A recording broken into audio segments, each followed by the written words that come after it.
I want to play a game. Let's say that we can speak to our past. Let's say that right now you could speak to your younger self. What is it that you would tell them? And I want you to take a moment and I want you to think about this. If your younger self was listening right now, what would you say to them? Now take a moment and think about it. Okay. Now let's think about this. When you came up with your answer to talk to your younger self, at what age was this younger self that you were thinking in your mind? At what point came into your mind that these words need to be spoken to your younger self? And take a moment and reflect on that. Now, I want to also put in another idea. The fact that your younger self happened does not mean that currently we don't have the power to help it, to support it, to love it, and to free ourselves in the present. Now, what does this mean?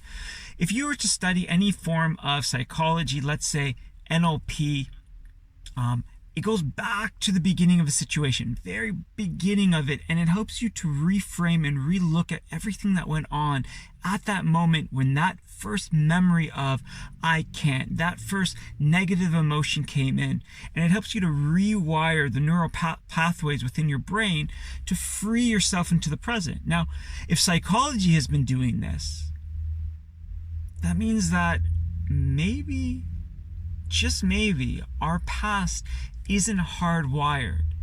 It means maybe, just maybe, we have the ability to speak to our past.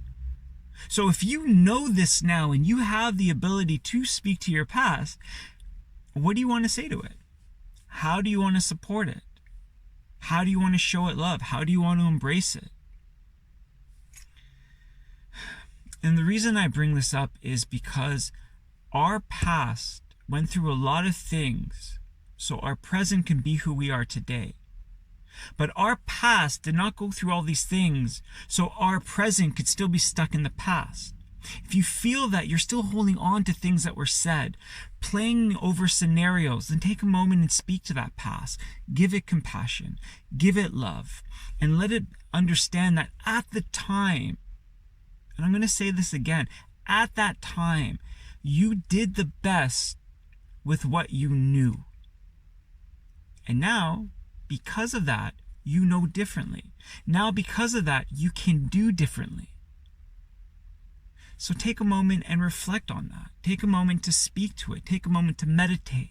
Write a letter. Sing a song. Draw a picture. However you want to express and really connect with the past of yourself, then do it. Because you owe it to yourself to let it understand that you do love it, that you do support it, and that you do care for it. Because when we free ourselves from these thoughts, these opinions, these regrets of the past, then we allow ourselves to become whatever we wish to be in the present. And what does that do? Man, it allows our future to be limitless. It allows our future to have endless possibilities. It allows us to truly live up to that possibility. So let's throw away this notion of the past is stuck. And let's embrace the idea that the past happened, we can still speak to it, and we can gain power from it. We can gain knowledge from it. We can gain experience from it. And we can gain growth from it to help us in today, to help us learn today, to help us to become what we want today. Because nothing's ever stuck. It's all a perspective. It's all a belief. And those things can change. Just like we can all change. Just like we all do change.